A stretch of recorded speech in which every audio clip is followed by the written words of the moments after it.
بسم اللہ الرحمن الرحیم۔ السلام علیکم۔ آج میں آپ کو خانہ کعبہ کی تاریخ سیر بتانے جا رہی ہوں کہ خانہ کعبہ کو کتنی بار تعمیر کیا گیا۔ حضرت علامہ جلال الدین سیوطی رحمۃ اللہ علیہ نے تاریخ مکہ میں تحریر فرمایا ہے کہ خانہ کعبہ 10 مرتبہ تعمیر کیا گیا۔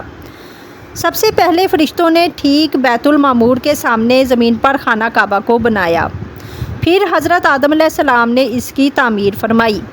تیسری مرتبہ حضرت آدم علیہ السلام کے فرزندوں نے اس عمارت کو بنایا۔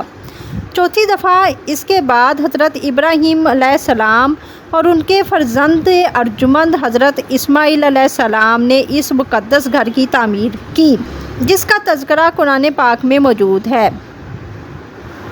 پانچویں مرتبہ قوم عمالقہ کی عمارت، اس کے بعد قبیلہ جرہم نے اس عمارت کی تعمیر کی۔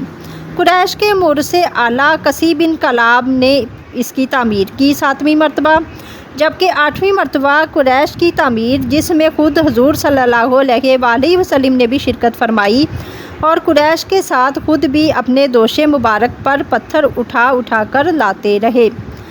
9ویں مرتبہ حضرت عبداللہ بن زبیر رضی اللہ تعالیٰ عنہ نے اپنے دور خلافت میں حضور صلی اللہ علیہ وآلہ وسلم کی تجویز کردہ نقشہ کے مطابق تعمیر کیا، یعنی حتیم کی زمین کو کعبہ میں داخل کر دیا اور دروازہ سطح زمین کے برابر رکھا، اور ایک دروازہ مشرق کی جانب اور ایک دروازہ مغرب کی سمت بنا دیا۔